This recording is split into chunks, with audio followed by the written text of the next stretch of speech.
My name is Pat O'Grady, and I am a staff archaeologist with the University of Oregon Museum of Natural and Cultural History. As part of my duties, I work at archaeological sites around the state, and I also teach field schools during the summer months for the U of O Anthropology Department. We are working at Sheep Mountain. This was year 3 of a 5-year program.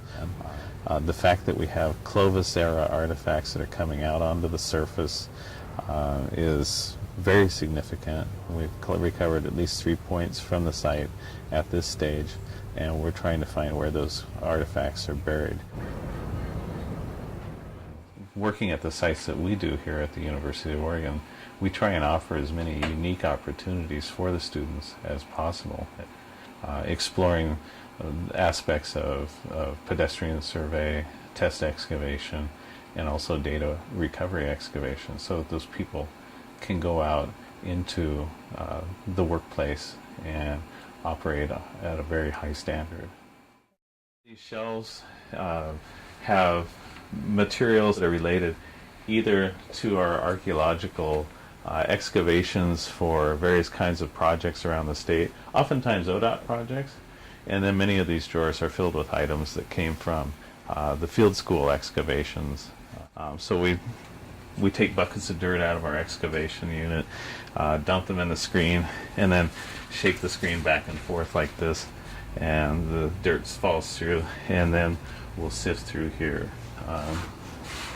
You've seen on the History Channel, people using dustpans and whisk brooms to sweep dirt into buckets. Those buckets then go into the screen and are sifted to look for artifacts. But one of my specialties here at the museum is that I identify animal bones from archaeological sites. And so I have a comparative collection that I use for this process. One room is devoted to small mammals and birds, and the other room is devoted to large mammals of various kinds. This is a llama that recently was provided for the collection, and a llama seems like a fairly strange creature to have, except for the fact that it's closely related to the now extinct camel species that used to be here in Oregon. So we do find the opportunity to put that to use sometimes. The Medicine Wheel, the name of the site itself is I'm not quite sure that that's the most accurate name for it. What we have up there is a series of large stone circles that look like they may have some sort of a ceremonial purpose. The wheels themselves, or the stone circles, are very difficult to map because they're composed of lots of small stones that are arranged in large circles. They're complex features for mapping purposes, and so we started searching around for other possibilities in terms of getting a good map of those features. And one of the ideas that was brought up was the use of giant helium balloons to carry a camera and record images from up above.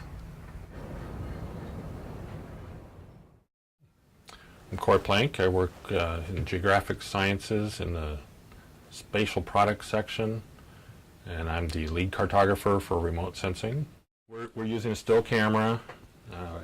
We could use video, and then we have a standard model airplane remote control, and that allows us to see what the camera sees. We have a video feed directly from the camera, and we can trigger the shutter from here.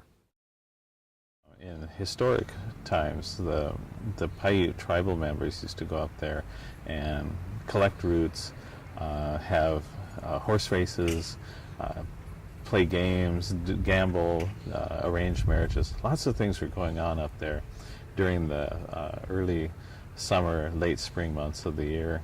And we think that those circles may have some relationship to their activities up there. The exact use of the stone circles is something that we can't ascertain. The Medicine Wheel is a place that would be good for our university field school students to explore in terms of their own personal research. The BLM provides funding for some of the most important archaeology in the state of Oregon. And in turn, because of the funding that we receive from them, we're able to operate field schools on Bureau of Land Management property, and we're able to provide them with trained workers for future employment in the agency. For us, field school is just the beginning of a long-term relationship. We expect to have some of those folks back as researchers, as colleagues, and we're looking not just at students that will come and go in the course of a year, but people that we'll know throughout the course of their career.